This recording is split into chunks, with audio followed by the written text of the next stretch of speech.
امام عاصم سے ان کے شاگرد حفص کی قراءت آج کی سب سے مقبول ترین قراءت ہے، اور آج کل یہ پوری دنیا میں قرآن کریم کی تلاوت کے لیے استعمال ہوتی ہے۔ اور اگر مثال کے طور پر آپ انٹرنیٹ پر کوئی قرآن کریم کی تلاوت تلاش کرنا چاہیں تو یہ تقریباً حفص عن عاصم کی ہی ہوگی۔ یقیناً کچھ ممالک ایسے ہیں جیسے مراکش اور الجزائر جہاں ایک مختلف قراءت زیادہ مقبول ہے جو کہ ورش عن نافع کی قراءت ہے، تاہم حفص عن عاصم کی قراءت وہاں بھی بڑے پیمانے پر پڑھی اور سکھائی جاتی ہے۔ لیکن یہ قراءت دنیا بھر میں سب سے زیادہ مقبول کیوں ہے؟ یہ بات شاید آپ کے لیے باعث حیرت ہو کہ حفص عن عاصم کی قراءت ہمیشہ سے اتنی مقبول نہیں رہی۔ در حقیقت یہ چند صدیوں پہلے تک اسلامی تاریخ کے بیشتر حصے میں سب سے کم پھیلنے والی قراءتوں میں سے ایک تھی، اور اس سے پہلے 10 صدیوں سے بھی زیادہ عرصے تک الدوری عن ابی عمرو کی قراءت سب سے زیادہ پھیلی ہوئی قراءت تھی۔ لیکن تجوید سے متعلق وجوہات اور کچھ تاریخی وجوہات کی بنا پر حفص عن عاصم کی قراءت کی مقبولیت میں اتنا اضافہ ہوا کہ یہ آج قرآن کریم کی تلاوت کے لیے طے شدہ آپشن بن گئی ہے۔ تو آئیے ان وجوہات کا ذرا غور سے جائزہ لیتے ہیں تاکہ سمجھ سکیں کہ ایسا کیوں ہوا۔ جہاں تک تجویدی وجوہات کا تعلق ہے، چونکہ فصیح عربی کا استعمال جو کہ عربی کا کلاسیکی ورژن ہے عرب ممالک میں کم عام ہو گیا ہے اور اس کی جگہ علاقائی لہجوں نے لے لی ہے، اس لیے قرآن کریم کو صحیح طریقے سے پڑھنے اور تلاوت کرنے کا آسان ترین طریقہ تلاش کرنا ضروری تھا، اور غیر عرب مسلمانوں کی بڑھتی ہوئی تعداد کے لیے قرآن کریم کو سب سے زیادہ مستحکم اور کم سے کم استثناء والے طریقے سے سیکھنا ہی منطقی طریقہ تھا، اور وہ قراءت جو اپنے قواعد میں آسانی اور تسلسل دونوں رکھتی تھی وہ حفص عن عاصم کی تھی۔ در حقیقت اس میں بہت کم استثناءات تھے، جس کی وجہ سے جز عامہ قرآن کریم کا آخری پارہ سیکھنا پوری کتاب کو پڑھنا سیکھنے کے لیے کافی ہو گیا۔ یہ ایک ایسی قراءت بھی ہے جسے کوئی ایسا شخص بھی پڑھ سکتا ہے جو عربی بالکل نہیں سمجھتا اور پھر بھی مکمل طور پر صحیح اطلاق کر سکتا ہے، کیونکہ اس کے قواعد سیاق و سباق پر مبنی نہیں ہے، برخلاف ورش کے قواعد کے،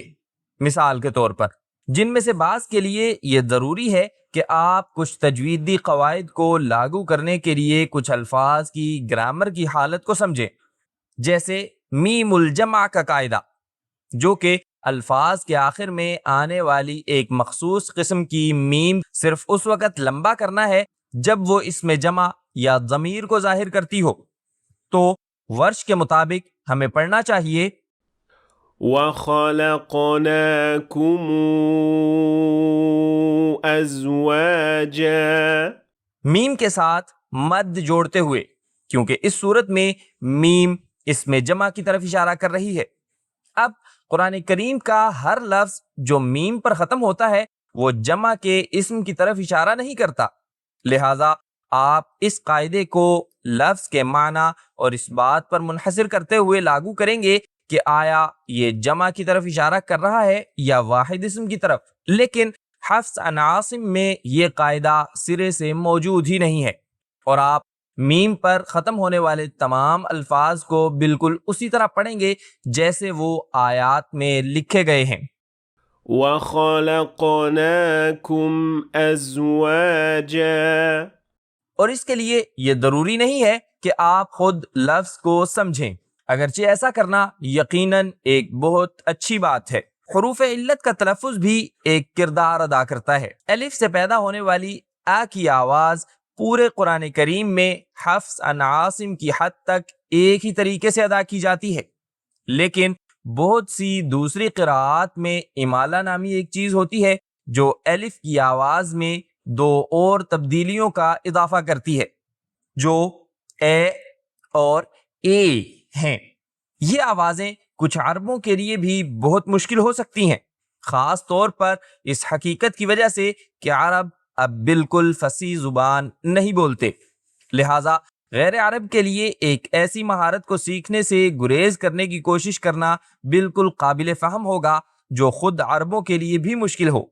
جیسے اس مثال میں وَمَا أَدْرَاكَ مَا لَيْلَةُ الْقَدْرِ۔ تو حفص عن عاصم کی قرات کے مطابق ہر الف کو الف کے طور پر ہی پڑھا جاتا ہے، سوائے پورے قرآن کریم میں صرف ایک مقام کے۔ وَمَا أَدْرَاكَ مَا لَيْلَةُ الْقَدْرِ۔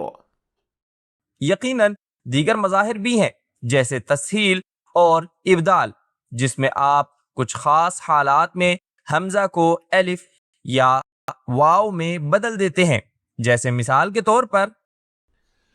قَالُوا لَئِنَكَ لَهُ وَنَحْنُ عُصْبَةٌ إِنَّا إِذًا لَخَاسِرُونَ۔ تو کچھ خاص حالات میں جیسا کہ آپ سن سکتے ہیں حمزہ کو الف میں بدل دیا جاتا ہے، اور یقیناً ان قواعد کے اطلاق کی شرائط ہیں اور ان کو لاگو کرنا بالکل بھی مشکل نہیں ہے، لیکن یہ اضافی قواعد ہیں جو آپ کو ان قواعد کے ساتھ سیکھنے ہوں گے جنہیں آپ پہلے سے جانتے ہیں۔ تو کل ملا کر حفص عن عاصم کی قرات کے قواعد کم ہیں، اس کا استعمال مستحکم اور آسان ہے، اس کے لیے گرامر کے کسی علم کی ضرورت نہیں ہے، اور اس میں استثناءات بہت کم ہیں۔ یہ وجوہات تاریخی وجوہات کے ساتھ ساتھ چلتی ہیں، چونکہ سلطنت عثمانیہ کے دور میں حفص عن عاصم کی قرات کو سرکاری قرات کے طور پر منتخب کیا گیا تھا۔ اس سے سلطنت عثمانیہ کے خطے بشمول عرب ممالک میں آہستہ آہستہ اس کو پھیلانے میں مدد ملی، لیکن جس چیز نے اسے مزید پھیلانے میں مدد کی وہ قرآن کریم کی پہلی چھپائی تھی، جو سلطنت عثمانیہ کی طرف سے کی گئی تھی، اور چھپائی کی وجوہات کی بنا پر حفص عن عاصم کی قرات کو اس کی مطابقت اور استوار قاعدوں کے لیے چنا گیا، جس نے قرآن کریم کی چھپائی کو آسان بنا دیا۔ اور مزید یہ کہ جب لوگ حج کے لیے جاتے تو اپنے گھر کے راستے میں انہیں حفص عن عاصم کی قرات میں لکھا ہوا ایک مصحف تحفے کے طور پر ملتا۔ اس کے ساتھ شامل اب تک کا سب سے پہلا ریکارڈ شدہ قرآن کریم مصر میں ریکارڈ کیا گیا تھا، اور جیسا کہ آپ گمان کر سکتے ہیں یہ بھی حفص عن عاصم کی قرات میں ہی ریکارڈ کیا گیا تھا۔ تو ان تمام چیزوں کو ایک ساتھ رکھتے ہوئے اس میں کوئی تعجب کی بات نہیں ہے کہ یہ قرات دنیا میں سب سے زیادہ مقبول اور وسیع پیمانے پر پھیلی ہوئی تلاوت بن گئی ہے۔ لیکن پھر کیا اس کا مطلب یہ ہے کہ ان وجوہات کی بنا پر ہم حفص عن عاصم کی قرات کو باقی قراتوں سے بہتر مان سکتے ہیں؟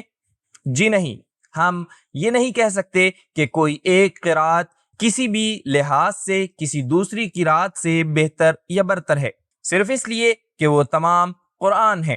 اور وہ تمام نبی کریم صلی اللہ علیہ وسلم کے ذریعے سکھائے اور پڑھائے گئے تھے۔ اس لیے کسی بھی قرات کو پڑھتے ہوئے قرآن کریم کی تلاوت کرنا یکساں طور پر اچھا ہے اور بہترین اعمال میں سے ایک ہے جو آپ کر سکتے ہیں۔